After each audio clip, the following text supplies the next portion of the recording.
The Short Game is listener-supported on Patreon. If you'd like to support the show and join us on our Discord, head to theshortgame.net or patreon.com/theshortgame.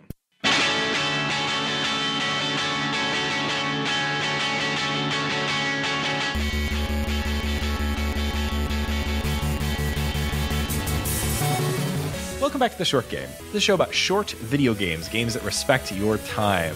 I'm Reagan Kelly, and I'm joined this week by two fine co-hosts. Laura Nash. Nate Heininger. And this week we are finally talking about Deltarune. Many apologies to the several persons on our Discord who have been requesting that we talk about Deltarune and cover both chapters 1 and 2 for literally years now. When did this first chapter... We're only talking about the first chapter this week, but chapter 1 came out, I think, in 2018? Yeah, it's been out for years. Halloween, it's been requested. Oh nice. My God. Love that. Yeah, it's been out for years. It's been requested for years. And we really, truly have no excuse other than, I guess, maybe waiting for like the full game to come out. And that was foolish. Yeah. So here we are. Yeah, there's a few things that kind of prevented us from doing it. To be honest, like part of it was like when chapter 1 came out, like it was like not too long before, like the podcast was in a kind of weird place. It was like not too long before the birth of my first child. I was kind of clocked out for a little bit there, so to speak. And our podcast really kind of like we got back on stride a little later, but by then by the time I was like ready to tackle something like Deltarune, where I really felt I needed to like pay attention to a game that I thought was going to be something very important to me. Unlike our normal episodes where our attention screw it, is whatever, in and out at best. Yeah. Well, I don't know. There was a sort of a feeling where like Undertale was like huge for me, like really important game. We felt it would be honestly cruel to do Deltarune on Reagan's paternity leave. And so we did games we wanted to play. And then by the time it got back, Deltarune was not. We figured we'd wait for chapter 2. Yeah. And then when chapter 2 came around, we were kind of like, felt like, oh, well, now we're already late to the game. We'll get around to it. And that happened in 2021, right? Like last year? Or... Yeah. Yeah. September. So, we're sometime catching in the up. void of the last couple of years it came out. So there are your excuses. You're welcome for those. I'm sure you all really, really wanted to hear them. But Deltarune, I'm so glad we finally got around to playing this because it reminded me how much I loved Undertale. It's been, when we covered Undertale in like, 2015? It's been so many years. And my relationship with Undertale kind of changed over time a little bit. Like we were very, very hot on the tail of it coming out. We covered it on the show, and I absolutely fell head over heels in love with the game. I loved the characters. Yeah, almost everyone did. Oh yeah, pretty much everyone out there did. And then I think except Shane. I mean there's some valid criticism of the original game as well, but I think especially in the sort of the come down of having just played it, and I mean it was like the game of 2015, and I think is still referenced pretty frequently and had a significant impact on a lot of things within the space. So big game. And I was just so head over heels for it. And then I don't know, it's hard to explain this, but like something about it, it became so pervasive, so like online culturally pervasive for a while that I had a kind of a weird internal like knee jerk I never was like, man, Undertale sucks, but I did kind of like put it behind me a little bit, like once the soundtrack has been danced to in front of the Pope, like, is it really an indie game? Right. Well, I mean, they were selling that stuff in Hot Topic and what. I mean, it became it was a major... The answer is it is an indie game. Don't at me. Well, funny you bring up the music. I was also thinking about my sort of relationship with Undertale, and the reality is that like I hardly remember a single element of the original game, except for that I still listen to that soundtrack kind of regularly, and so that is the piece that has stuck with me the most out of Undertale, is just how good that soundtrack was. And I remember some of the feelings that I felt after playing that game, and some of those came back as I was playing Deltarune, which I know we're going to talk about. But I feel like that is a game that had a significant impact on me at the moment, at that time. But I haven't really, thought about Sans and the crew very much. You're not still writing your Undertale fan fiction? No, I had to put that up. So I actually think that's a big element of it too. Like, Nate, we were talking about our various sort of excuses for not covering Deltarune sooner, and one of the reasons that I kind of had started feeling like putting off Deltarune was that I had sort of forgotten a lot of the plot details of Undertale. And I know these games are like loosely related. We'll talk about the ways in which Undertale and Deltarune are connected in a minute. But I had started thinking like, I'm so no longer fresh off of Undertale that it felt like I needed to do like a full revisit of the original game, or like I wasn't sure if I could like give myself permission to go into Deltarune without really remembering much of the specific plot details of Undertale. I can say what I ended up doing was going into Deltarune when we decided to play it for the show, you know, timing being what it was, it seemed like the right time, but I also didn't have time to like go do a replay of Undertale. So I did just sort of like go into this mostly blind. And then about halfway through playing Deltarune, I went back and listened. I don't usually do this, but I went back and listened to our episodes on Undertale. It's a very strange thing to go back and listen to a recording of yourself absolutely freaking gushing about a video game from like, what would it have been? Years ago, 2015. That you don't remember very well. Yeah. But because it was like my own, I mean, partly it's my own words, it all flooded back to me like I remember clearly. Me saying this so well. Yeah, something After about hearing me say this, I remember your own voice really brings it back. What about that could possibly trigger memories? I don't remember. Also, I laugh about this still sometimes. We have one star review on iTunes for this show in our like, you know, I'm sure a lot of people have listened and bounced immediately, but the one person who took the time to actually leave us a negative review on iTunes was they were upset that during our coverage of Undertale, none of us committed to a full all kill run. Yes, that we were not valid reviewers, as nobody did the genocide run. Yeah. So, please, we're if you're sorry. Listening, you know, at least if you're still listening hundreds of episodes later, let us know. I guess it is time for us to issue a formal apology on that. No. I'm afraid you may run into the same issue on this. At least for me, I was not going all kill to start. No, me neither. So today we're just talking about Deltarune Chapter 1. But before we dive into talking, you know, mechanics and story and everything else, it's probably worth just talking about this sort of strange release model here, the sort of development story of Deltarune. You know, obviously Toby Fox, essentially a solo dev working with, you know, a very small team, released Undertale. It was this massive seismic hit. And then a few years later, he puts out this game, Deltarune, but he releases it in chapters. And first chapter came out in 2018 and was released for free. And chapter 2 also released for free. If you go on Steam and download this, it basically it still is just like a demo. The plan, I believe, is that chapters 3, 4, and 5 are intended to come out all together as a paid product. But chapters 1 and 2 are available totally for free.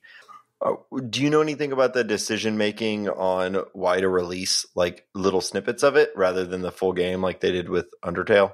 So Undertale was released as one big package, and Deltarune's came out as chapter 1 and then chapter 2 last year. And at some point in the future, 3 more chapters will be released simultaneously and cost money.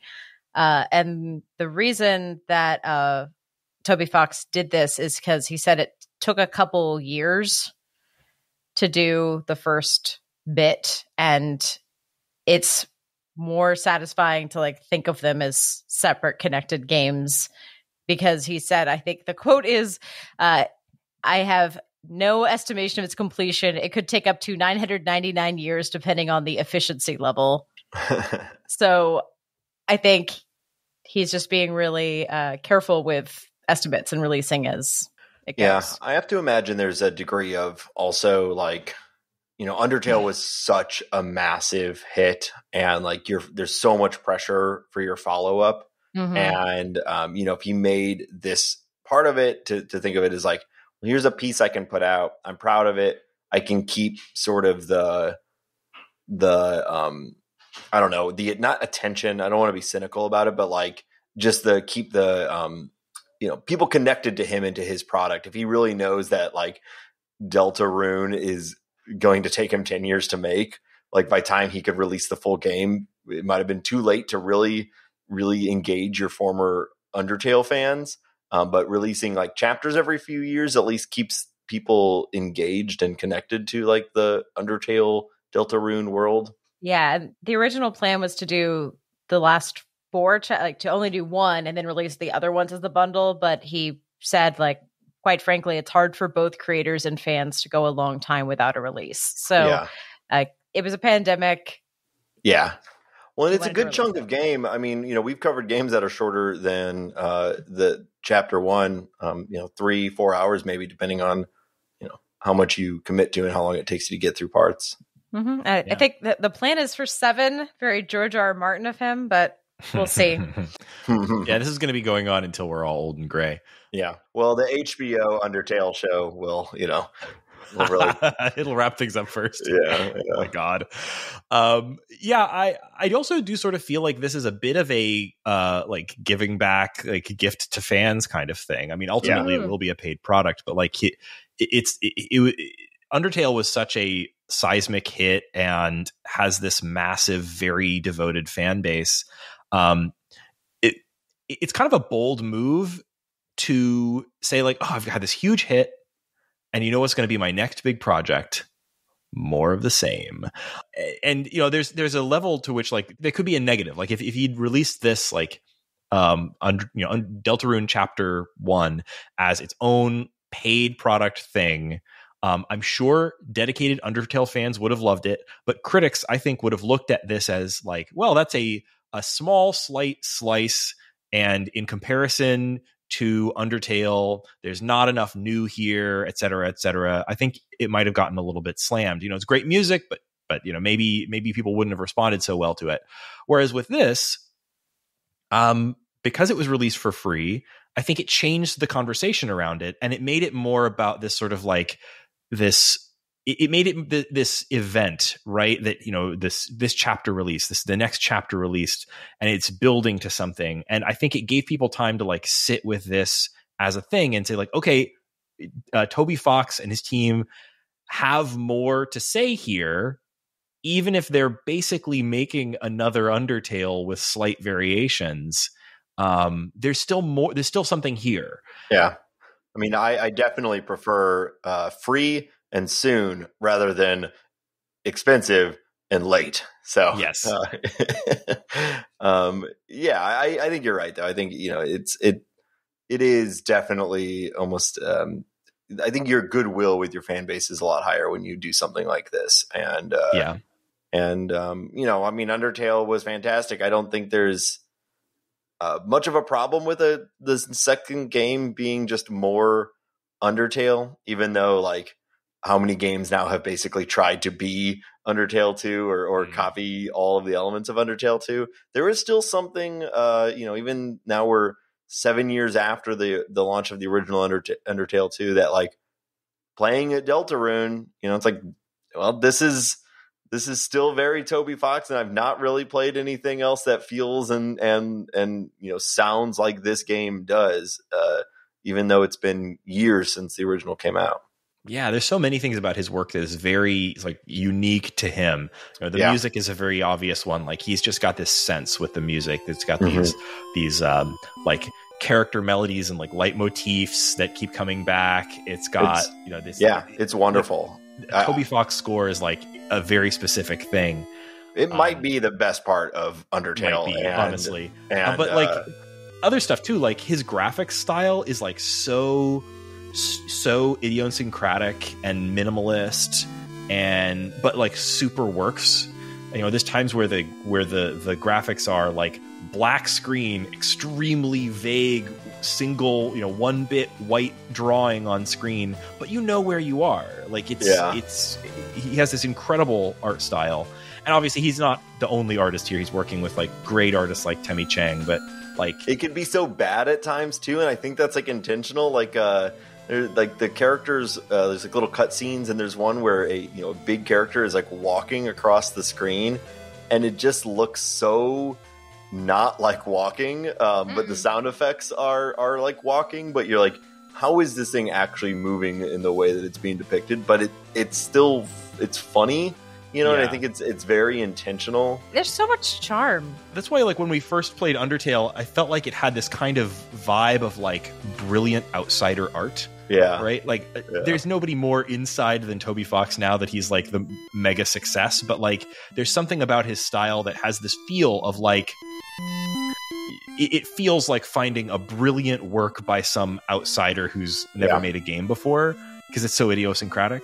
Yeah, there's a million character designs in these games, and all the enemies, all the side characters. And I think the thing that I find really charming about it is it's not childlike, but it is clean, and there's some innocence to it. So there's a lot of color, there's a lot of funny sound effects bringing them to life. I think it's not. It definitely doesn't look like an animated cartoon. This is not Dodgeball Academia. No. But very it doesn't, far from it. But like, it's a lot of like dark games also get a little gross, and it's never disgusting. Mm-hmm. It's dark in the evil, light, dark dichotomy bit, but it's never gross or disgusting or vulgar. That's another element that he does really, really well, both between Undertale and this game, is this sort of like cute characters, but not just like treacly cute, just this sort of like earnest, cute characters, a very appealing world. And yet everything has this sort of undercurrent or background of darkness to it that it really has a unique feel. Like with Undertale, it was like there was all the first time through, you're hugging dogs and everything, but then there's the lab and things like that is like truly dark. And even some of the things that seem really, really pleasant on the surface have some characters that seem really like just cute cartoons have a sort of actual core of emotional truth to them. This is something that Toby Fox's work really, really nails, is that sort of like having actual emotional truth, even if your characters are cartoons, your story is a like good versus evil, light versus dark. There's still something going on here that's like more than that. And let's be fair, like I love a trickly cute and I love a super gross. Hell, we did a moist week a while back. Oh, but I think that why? Because we had a series of games that were a lot of moist games. Were moist. But I think I like a lane that is the specific. Like, I don't really care what your art style and genre is, as long as you can really play in that sandbox very specifically. So I'm always happy to visit a creator that I will be surprised, but I will never be taken out of the experience. Yeah. I love the sometimes high weirdness too. There's characters that look cute at first and then they reveal their true self, and you're like, it's never like you said, it's never gross where you're like, oh, look at that, but you're like, whoa, look at that thing. Like, I did not expect there's a mouth there where and it's that tummy has a teeth on it. Yeah, it's strange, and it's still kind of cute even still, but very, very weird. I think it's time we should talk a little bit about how this game is distinct from and how it's related to Undertale. And we're going to be careful about spoilers with this. But this is a free game and it's about 3 hours. So if you haven't played Undertale Chapter 1, we are going to be talking about some very light spoiler stuff that happens in the first hour or less of the game before our spoiler break. We're going to try and save the meat of our story conversation for after the spoiler break. But the thing that I was most surprised by starting this game was that it has a lot of it immediately kind of shows you that you're not playing exactly a sequel to Undertale. You're playing alternate Undertale, like the Deltarune, of course, the title is an anagram for Undertale. And I think that this is sort of like it's a way of hinting at you that like this is Undertale, but it's scrambled, or it's a little bit different. I have my personal theories about exactly how the story of this game relates to Undertale, which we can get into in a little bit. But the thing that this drops you into is, first, you have a character creation screen, which you didn't in Undertale, if I recall correctly. There's a character name. You give your character a name, but in this game, it has a whole character creator where you choose a head, a body, and legs to create yourself. It says a vessel, sprite to represent you in the game. Very spooky, Mm-hmm. What's the name of this vessel, or the vessel? What's the name of this vessel? It also asks you what your name is. And your blood type. Your blood type. A, B, C, personality D. questions. And once you've taken all the time to deeply consider and create your vessel, which of course I did, we can't choose who we are, and it throws out your vessel. No, your name is Chris. Your vessel's name is Chris, which is I'm pointing out because you enter your vessel's name and your name, and it says your vessel's name is Chris, which may be important. I don't know. Yeah. It's just chapter 1. Yeah, absolutely. And after that strange beginning, it drops you into what I think is an even stranger, like, to me, it felt like you ever watch a movie and or a TV show or something, and like characters wake up and they're having a dream sequence where things are weird and scrambled. I was reminded, forgive me for my nerdery here, of like the bit in Neon Genesis Evangelion where like there's this extended sequence where it's like an alternate version where all the characters are just happy and going to high school, and like Asuka is like eating toast running to school, and Shinji like gives her a ride on his bicycle or something. It's like right in the midst of like the true like dark parts of the end of that show, and it takes some time. I forget the exact moment when it happens in the show, but it takes some time to show you like an alternate version of like what these characters' lives potentially could have been like if things were different. And they all somehow were. I was all prepared to forgive you for your nerdery, but now you've gone too far. Well, like that's what this felt like to me, because like your character is going to high school in okay. Do you guys remember the story of Undertale and the setup? No. Well, our listeners may not. Yeah. And so also Undertale takes place. And also Nate might not. So let's explain for the listeners. Sure. So Undertale takes place all in the underground, right? Hence the title. Right. It begins with a human child falling through a hole in a mountain into an underground world of monsters, and you learn through the course of the story that there once was a terrible war between humans and monsters, and many lives were lost. The humans sealed the monsters underground and created a barrier that monster souls could not cross, keeping all the monsters in this underground world forever. Many other stuff happens. We can talk about differences more later. But the thing that immediately struck me with this is they're on the surface and it's all monsters. So I spent the first like good long while of this game at many of your favorite characters of the very first thing you see in the classroom is like you wake up, you're playing as your vessel, your human character, Chris. And Toriel is your adoptive mom. What's his name? The father, Asgore, is not around, but it's implied that like Toriel and him and her have had a divorce, but he's alive, unlike it. So we know it's not after the end of Undertale, because Asgore is alive. Chris is, as far as I can tell, a totally new character, unrelated to your character from Undertale. Toriel talks about Asriel, her son, being away at college and not dead as he was in Undertale. Mm-hmm. You're living on the surface, not underground. And then you go to high school, and characters, I assume it's a high school. I don't know what level of school we are like a in high Monster school. Monster World. But, Monster High School. But like tons of characters from the original Undertale are there, but in different, they're different in significant ways. So Alfie's, the scientist character from Undertale, is there, but she's just teaching your high school class.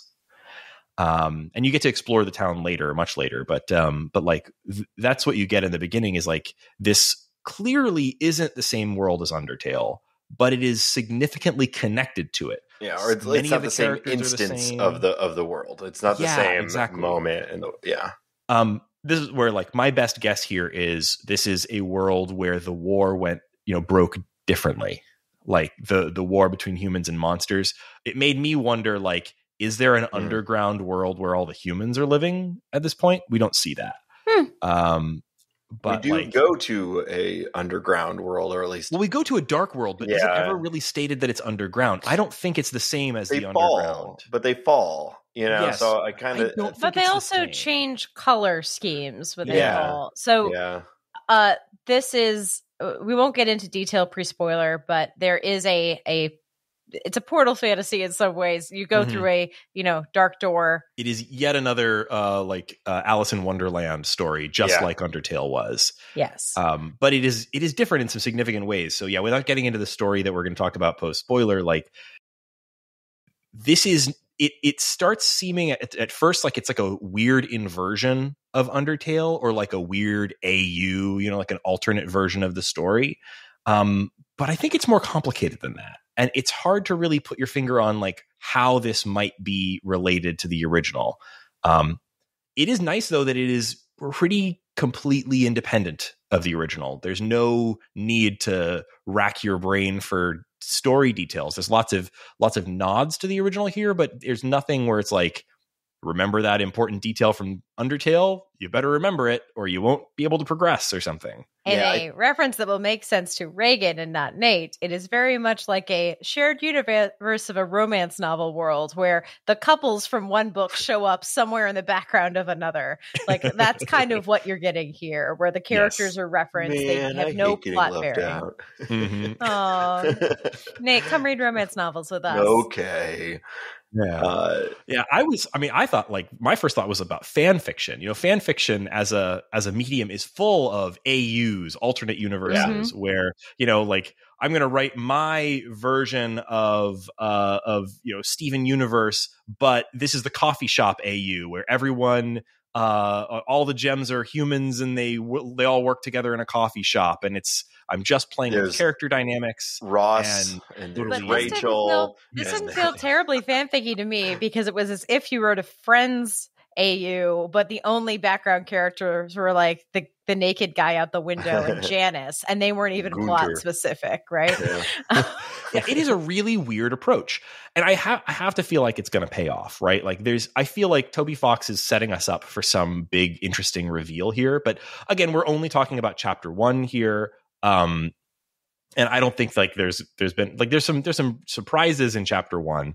But I feel like, chapter 5 or 6 is going to have some kind of cool turn or something. Right? But this was played pretty straight as far as, like, it's a new adventure.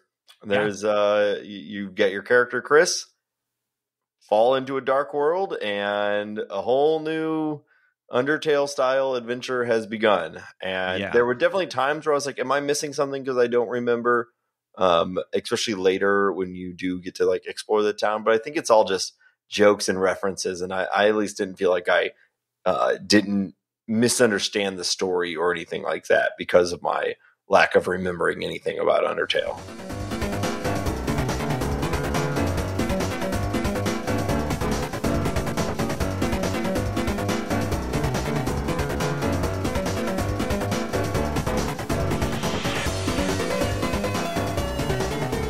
talk more about the story and characters in a little bit, but let's talk about the mechanics here.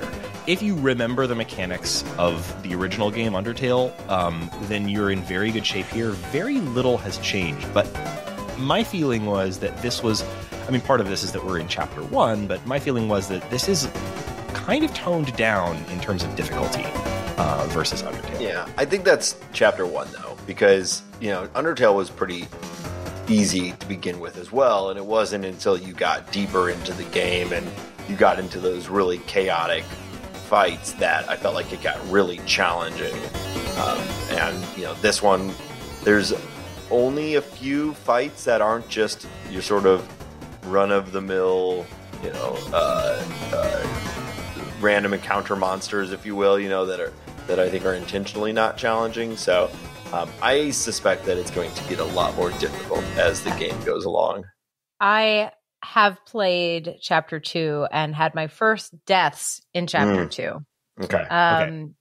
Yeah, I had a couple of people get knocked down on like the final stuff, but I never had anyone die.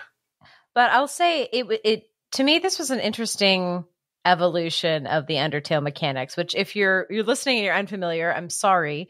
But the idea is, I'm assuming everyone here was playing the do not kill method, which is continuing from Undertale, where you don't have to fight back or kill people, you can dodge. And it's a lot of evasion tactics, a lot of different mechanics around evasion tactics, which we can go into how this is like and different.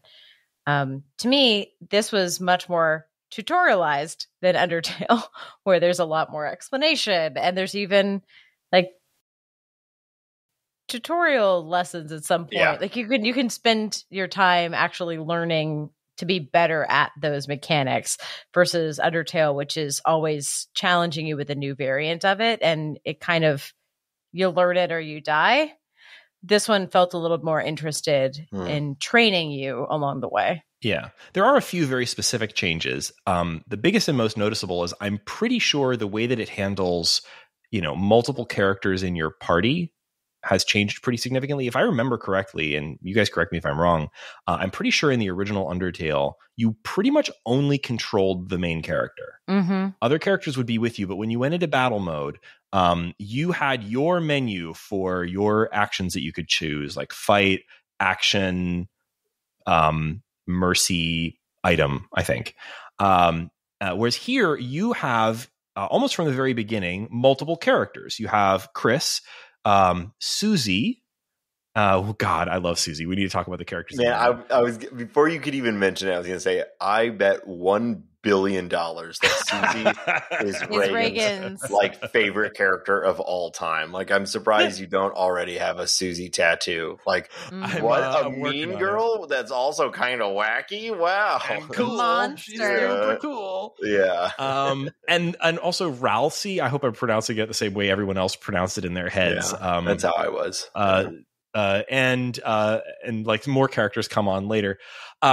So in battle mode here, rather than just managing, your own character and the little dodging mechanic and everything, you are controlling multiple characters, and that opens up some new interesting combo stuff. There's little like combo moves that happen with multiple characters. And also there's ways to do things like set up something with one character and finish it off with another so that you can do something in a single turn. So basically an extension of the mechanics of Undertale. I found the whole thing a lot easier than Undertale. We mentioned that earlier. Like, I think you're probably right. It's probably going to ramp up that difficulty pretty significantly for future acts, and that's good.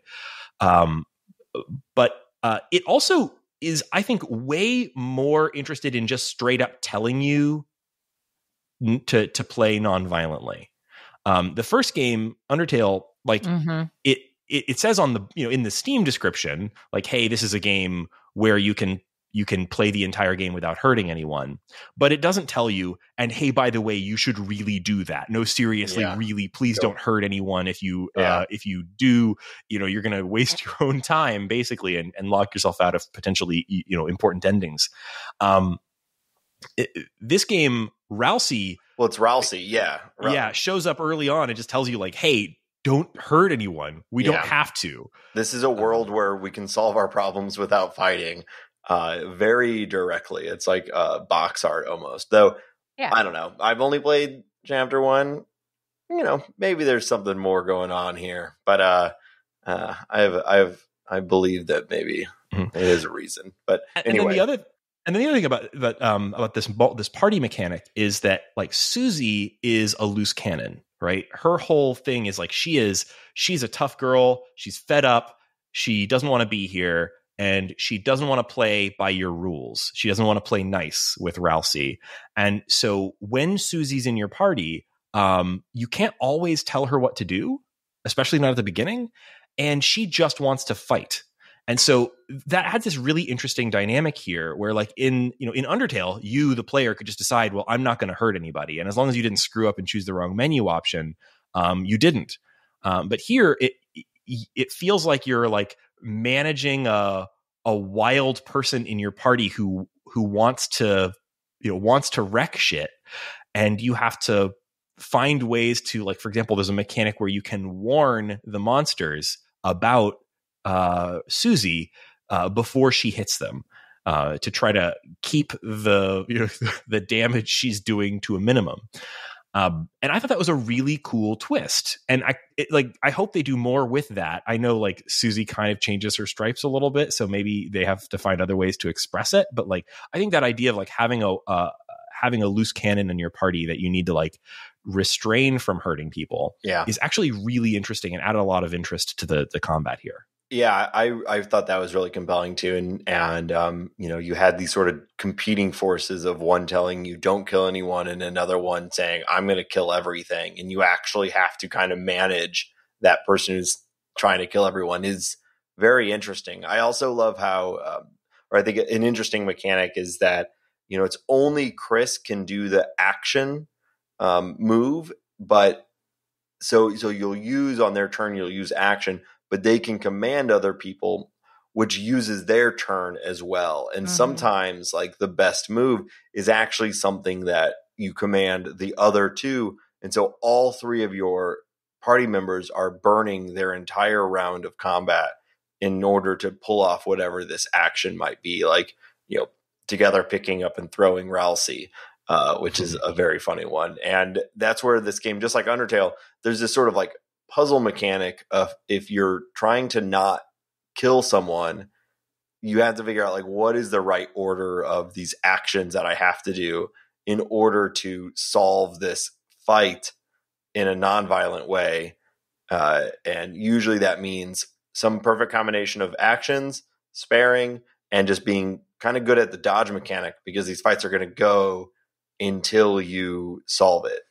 And now there's the whole spell casting thing and like healing that Rousey can do that I think there was in the previous game, but it felt more important with this one because you have the multi-party members. And there's a risk reward because the closer you get to being hit, the faster you're going to generate the spell points. So it's a fun, and the sooner the combat round will end. So it's nice that they've added a couple new mechanics, and I think those keep it a little more interesting, because one of the problems I did have with Undertale was that the combat, the raw mechanics of combat were repetitive. Yeah. There was a million dodge mechanics. There was a million different enemies. There was a ton of great music, but often you were just hitting the over button because the fight button's the first one. You have to pause over, pick what you're going to do, and then do it over and over again. And here, because there's a little bit more variance with the different people, like at least there's a little bit more to do, quite frankly.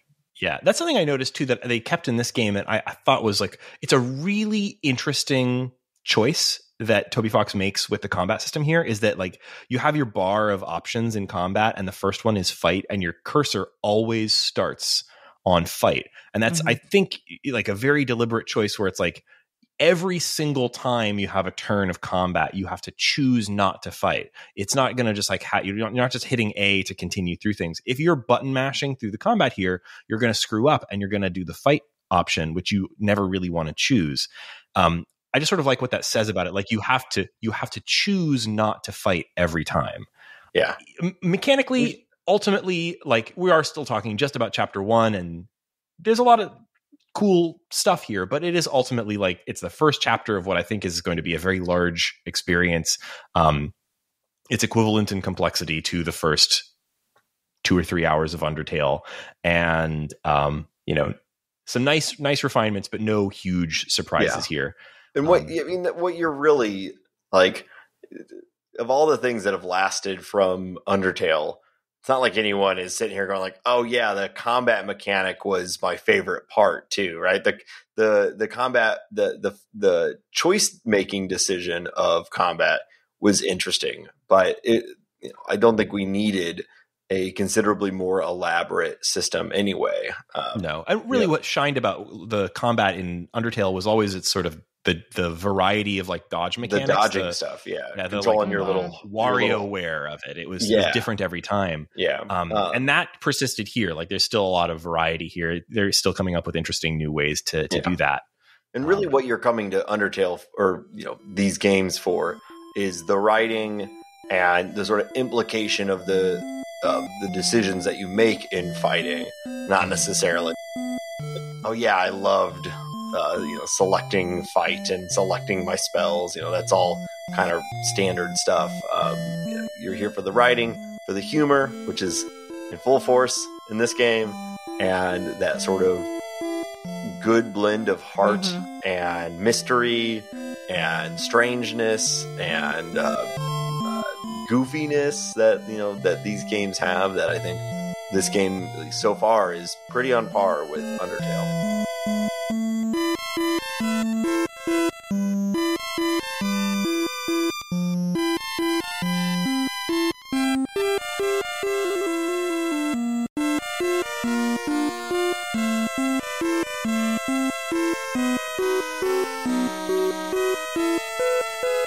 The other thing that I think is, like, talking about the ways that this is a little different from Undertale, the puzzles here are also dead easy, and in a way it kind of felt like it was making fun of itself in that way.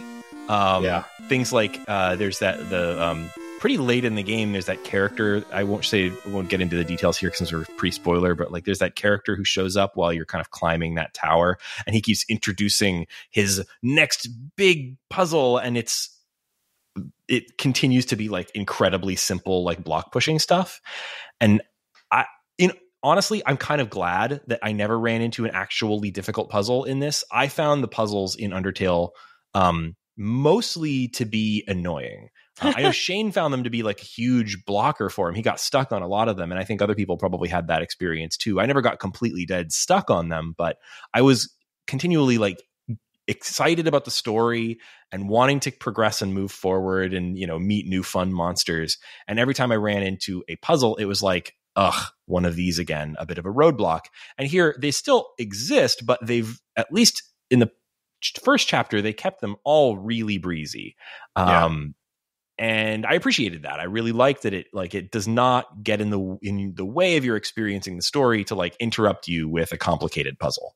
They're still pretty breezy in chapter 2, but I'm also not the best judge of puzzle difficulty. Oh yeah, because you steamroll them, Laura. Well, you're a puzzle not master. All. As long as it's not a 3D puzzle, I'm awful. As long as I don't actually need to navigate, I'm fine. But I think you'll be fine in chapter 2 as well. That's good to hear. Yeah, that guy at the end that you're talking about too. I just love, like, this game has straight up jokes. It's like, this is purely a joke. This is to make you laugh. It means nothing other than being a joke. And I appreciate a game that just goes for it and will include straight up jokes in it like that. So I think that's about all we can say without getting into talking about the story and characters. This is really, those are the draw with these games, and I really do want to talk about all my BFFs from chapter 1. But before we do that, we usually do our outro stuff before our spoiler break. So if folks are hopping off, which if you're listening and then about to run and play Deltarune Chapter 1. This is where you can jump off and join us again once you've done that. You can find this game on Steam and on a bunch of consoles. What did you guys play it on? I played it on my computer, just like Undertale. Same. It's on Switch, I know for sure. And I think it's on other consoles as well, but I didn't look it up. So, experiment. This is an exercise for the listener.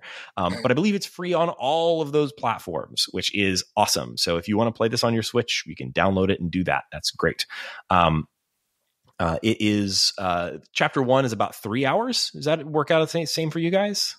Yeah, roughly. Yeah, somewhere around there. I had left it running for like a couple Steam days. Steam says that Nate's been playing this game for 25 hours, but I had a weird one with that too. Like I left it running on my Steam Deck. I'm once again, I'm not wow, cool, Reagan. Yeah, I we're just all a single episode of the show without rubbing it in everyone's noses for a while. But I left it running on my Steam Deck and came back to it. I suspended the Steam Deck and it said it had been playing for 48 hours. And then a few hours later, I guess it like synced up again and realized that it had been asleep for that time and it fixed the playtime. And I've never seen Steam do that before.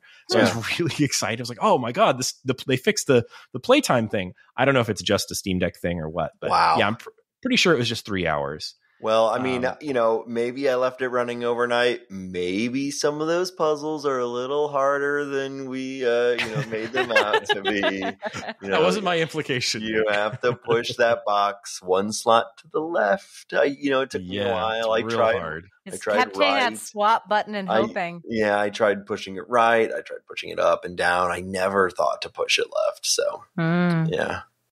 Nate. Get on it. Thanks. So you can find our show on the internet at www.theshortgame.net. That's where you'll find all of our past episodes, a searchable show notes page where you can look up and see if there's something that we might have covered in our many years of podcasting now. You can also find us on all the major podcast platforms. If you're listening to us on one of those platforms that supports the feature where you can review a show, we really appreciate it if you do that. Don't be like that one person who left us the 1-star review for not having played the game the way that they liked. Instead, you should leave us a 5-star review and tell us what you like about the show. We love those sorts of things. We think this is a 5-star podcast. Wow. And let's see, you can find us on Twitter at _shortgame, or you can find me on Twitter at Reagan K. That's RayGank. Nate, where can people find you? On Twitter at NateSTL. And Laura, where can people find you? You can find me on Twitter at Laura J. Nash. And I neglected to mention, we are supported by our listeners on Patreon. So the best way to reach us, to talk to us about Deltarune or anything else, is to join our Patreon community. Patreon.com/theshortgame. Even just $1 a month gets you in the door, and you'll be immediately added to our Discord, which is where we talk about the show. It's where you can spend 5 years bugging us to play Deltarune if you would like. Sorry to those of our community who had to wait so long for us to get around to covering this game. We're really glad that you kept at it and that we got around to it. And of course, if you are a patron, you also get early access to episodes. And if you support at the $5 a month level, even just for a brief while, if you'd like, I will send you some short game stickers, which are really cool. And we also have some plans to do some exclusive episodes, just a handful a year every now and then. But those are a thing that is exclusive to patrons as well. So if you'd like to support the show, again, patreon.com/theshortgame. And here it is, your spoiler break.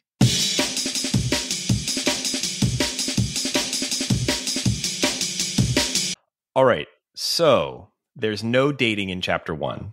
This was my biggest heartbreak. Yeah. From Undertale, I was like, some real bonds formed, though. Yeah, some definite bonds. So no dating, but you did meet the monster of your dreams, Susie. Oh, who's that? Susie. Reagan. Reagan. Me. Kelly. I thought you were talking about Chris, the main character. No, Reagan Kelly. Yeah. Yeah. I mean. As soon as she slammed Chris against the wall, I was like, "This is going to be Reagan's favorite game." What do you think I am? I'm like a.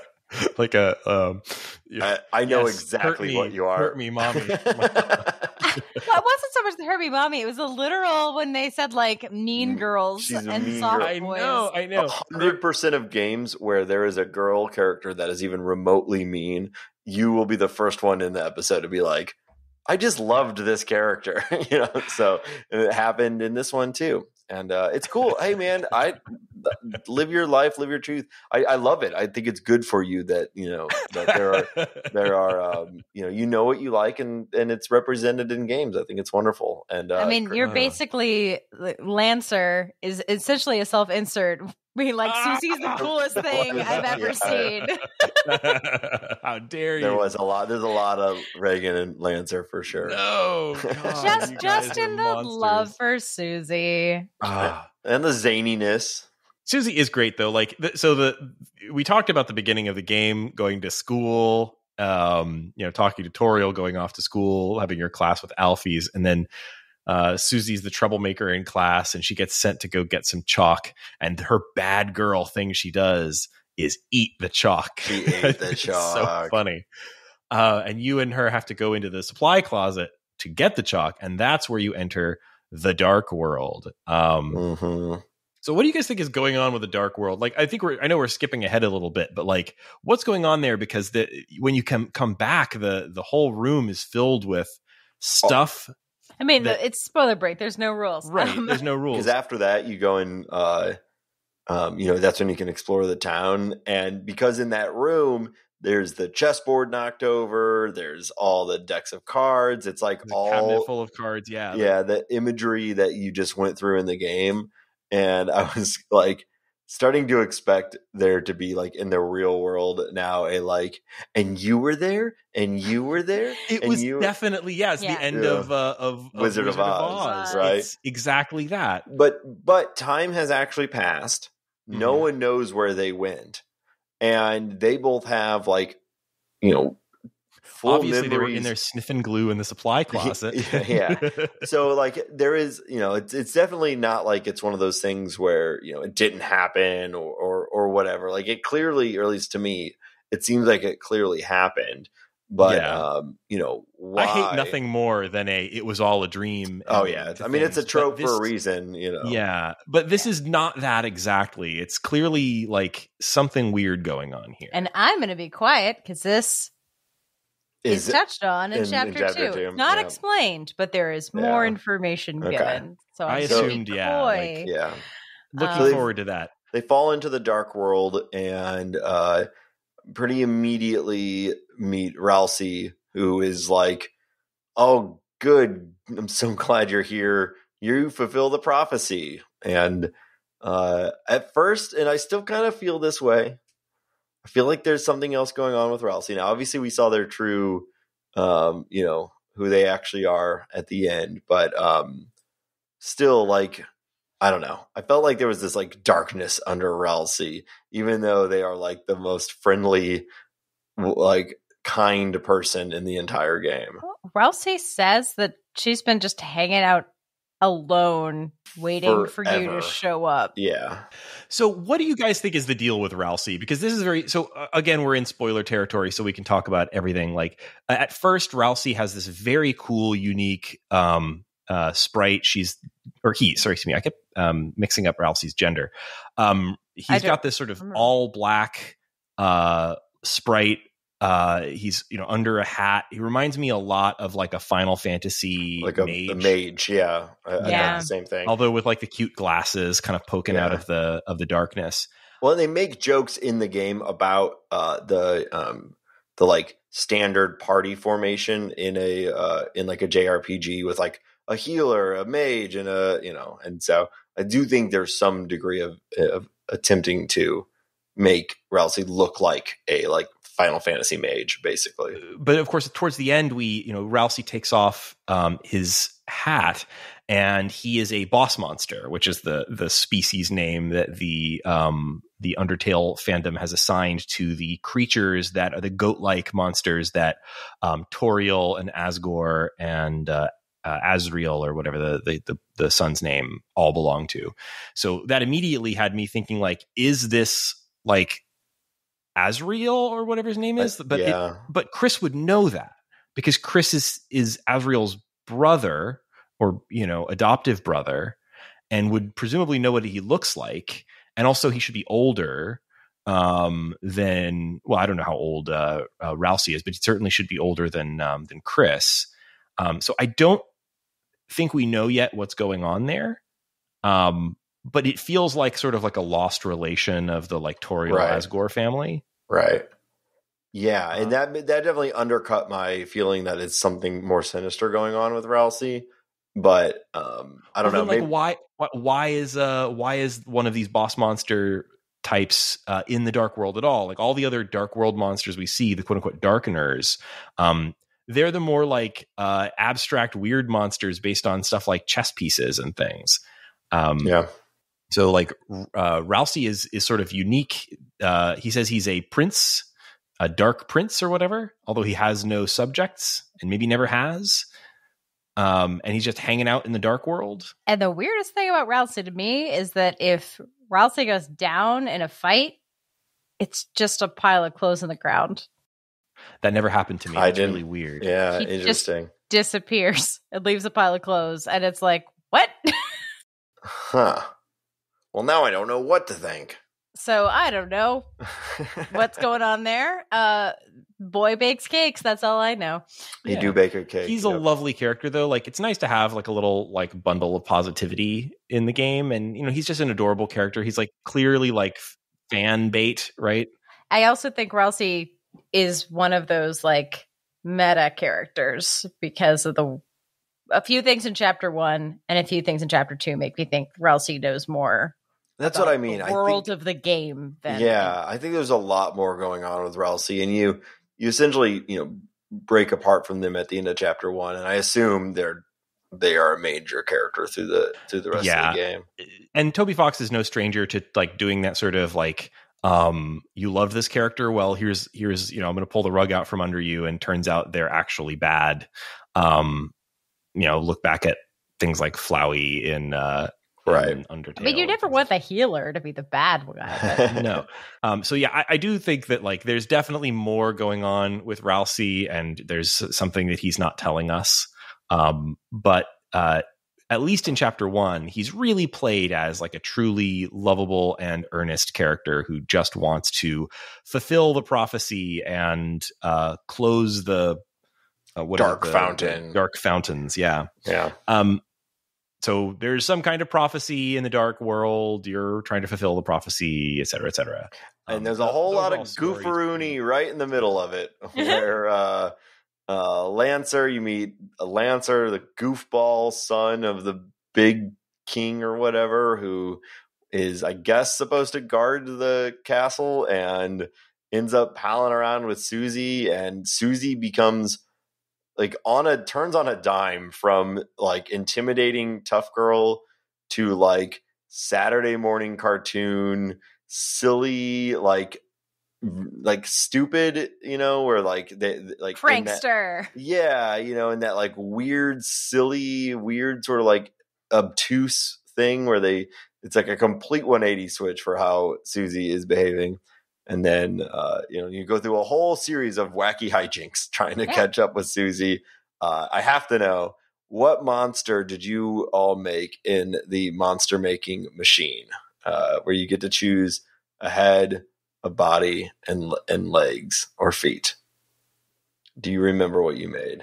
I had a sword head, and I know I had like tread wheels, and the body was bulbous. I did not choose any of the duck form, but I was very tempted to. It's ultimately I was tempted to do the duck as well, but I think I did basically the same thing. It was like a knife head tank treads globe. I decided to lean into the joke that the game wanted you to do, and I made the duck. Please tell us how the duck works. Well, they make it, and they're like, oh, your thing sucks. Like, this is bad. And they throw it away. And you do eventually encounter like the duck. And before you can fight it, they blow it up and say, that was stupid. Why'd you make the duck? Or something like that. They do that for yours too. But at the beginning, they tell you it's really great and cool. And then later on, they're like, psych, it actually sucks. So we blew it up. And it's the saddest looking version of it too. Okay. Like this is the big old duck. I messed with the color shaders to make it a funny color duck and stuff. And it's exactly the duck that you make. And they're like, I can't believe you made the duck. Why'd you make the duck? So it was funny. I really, really liked the way that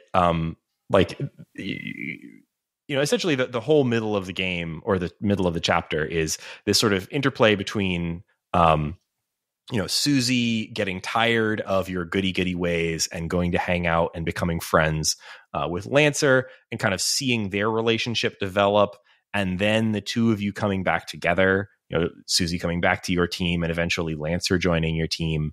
And it's just like a really well done little character progression. And it's interesting because like you do get a lot of character arcs and progression in like Undertale, but most of them were over very long periods. I think something nice about the chapter structure here was that like it does compress things a little bit, and you get like I'm sure there's going to be plenty of additional character arcs and stuff going on in chapter 2, but like you get a really nice complete little story here. And it was really nice to see like the whole thing through with Susie and Lancer, within that 3-hour chunk. I thought they were really that relationship was really well handled. I really liked watching them all Susie needed was like somebody who was like sincerely wasn't going to give her shit and was like thought she was extremely cool, and all Lancer needed was someone willing to hang out with him. Yeah, and Lancer needed someone to laugh at his dumb jokes, and Susie also needed someone to laugh at the dumb jokes. Like I love the pairing. I think Lancer is adorable. Yeah. And I have a fun fact is that so Toby Fox credits the whole reason for making Undertale was from Canotine's art, who was someone who made a deck of 52 playing cards. And Lancer, Rudin, Clover, Happy, and the King were all part of this deck that they made for a design project. And that art style was so cool to Toby Fox that it's like, I got to make a game around this. And then all those characters ended up in this one. So like it actually was a card deck. So the card kingdom is because I think all these characters came from a deck of playing cards. That is interesting. Fun facts. That is a fun fact. I think the relationship between Susie and Lancer is really the driving force of the whole chapter. I do think, as I said a moment ago, like I think it was a little weird to me at first, just what felt like Susie's very quick transition, but ultimately I think the ending where the group kind of comes back together and they stand up for each other in different ways and for different reasons, like I thought it was really good and really brought it together. So ultimately I that's where I was like, Toby, you still got it. I'm here for this sort of stuff. Yeah, I enjoyed it.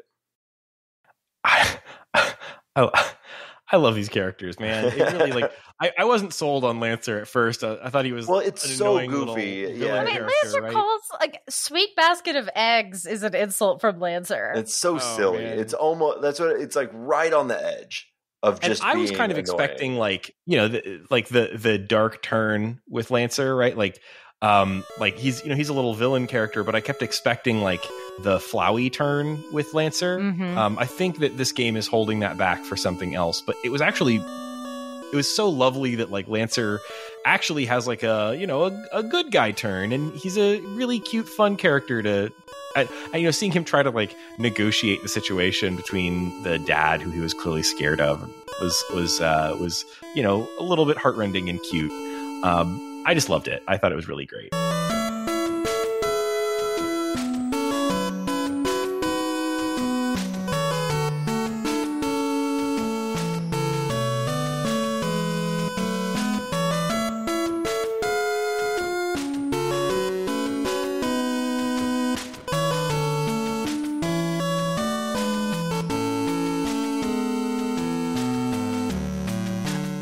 I will suggest that if you're fired up about Chapter 1 and you want to go look up videos with fan theories, that you don't do it until you've reached Chapter 2, because I've yet to watch a single one that doesn't involve Chapter 2 mentions. Okay. So, like, we're in safe place here.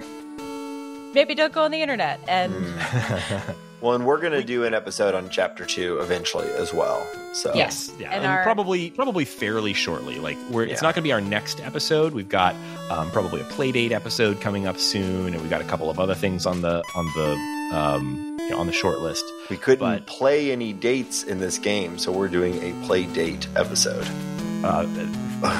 Thank you. Good one, Nate. Good one. And I will say, while we've been recording, our listener Kirk has been chiming in with theories. However, we'll keep those to chapter 2 because they're safer discussed with more information. That's true. Yeah, I'm eager to do some speculating about the world of Deltarune, but maybe it's best to leave the rest of that for after we talk about chapter 2. So if you, listener, have theories about the world of Deltarune or your favorite bits that you think are maybe tied back to Undertale or that are showing something that you think might hinting at things that might be coming, let us know, and we'll talk about that stuff in our next episode on Deltarune, which will be coming pretty soon. Can't wait. So do we want to talk about the ending to this chapter? Because it is probably the most dramatic moment of the game and was like, I almost dived immediately into chapter 2 when it happened. It was such a wild moment and interesting cliffhanger, but then, life intervened. Somebody want to explain what you think happened in that last moment? So you enter, it's good night. You say good night to your mother. You go to bed. You crawl into bed, and then there is a scene where Chris gets out of bed and does not seem to be in control of their body.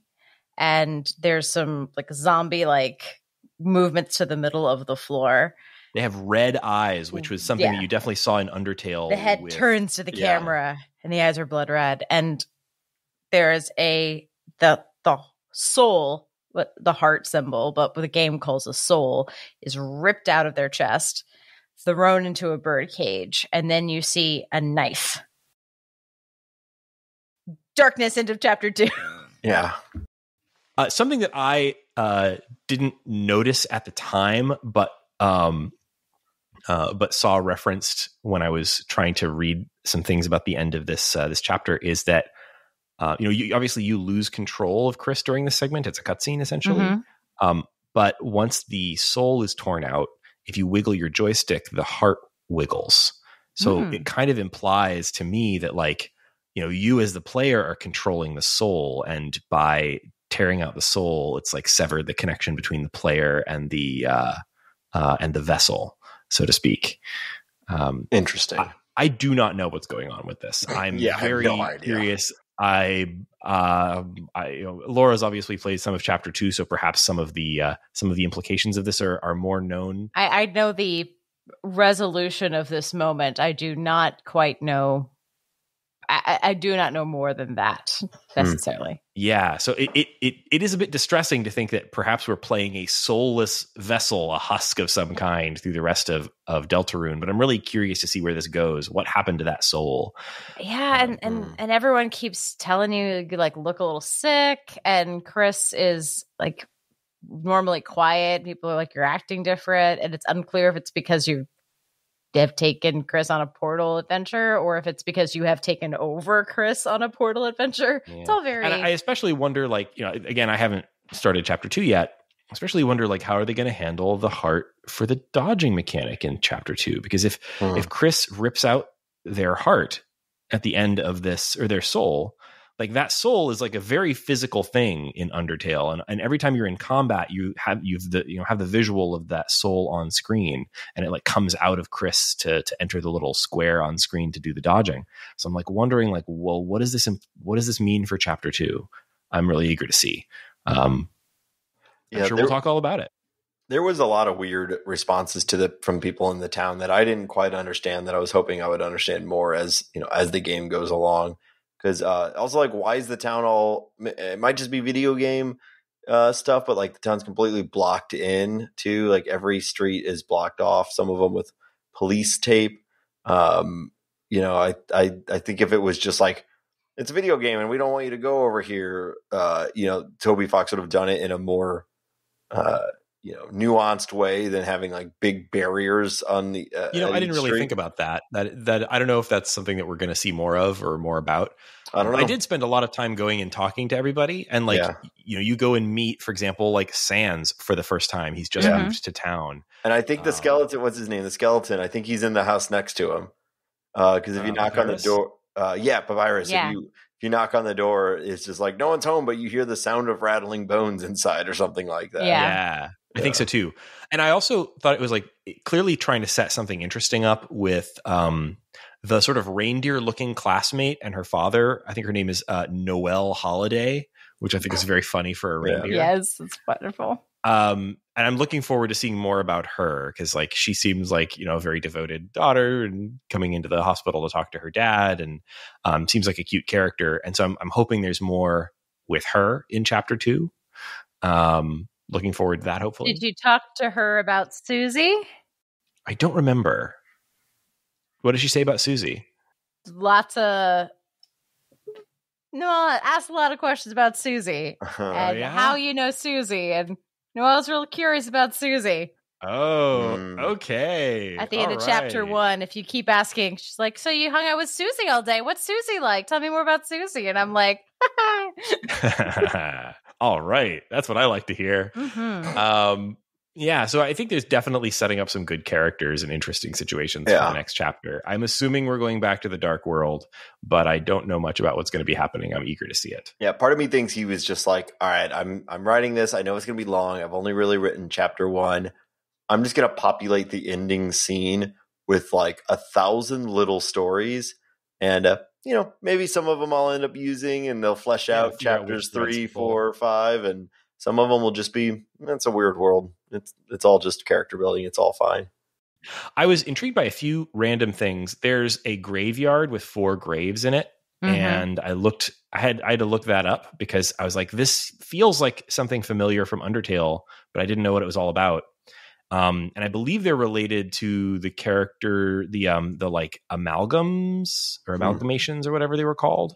But I don't know what the relationship is there. Like again, like I was trying not to spoil myself too badly, but I did a little bit of skimming of wikis and stuff. And I'm pretty sure those relate to that, but I don't like in this world, obviously, like if things were different, like the horrible stuff that Alphys did in order to try to create a soul that could get through the barrier or whatever was going on there with the amalgamations, that would never have happened. So like, why are these graves here? Did they die? Did they not die in this version of the world? I'm curious if it'll ever get into that.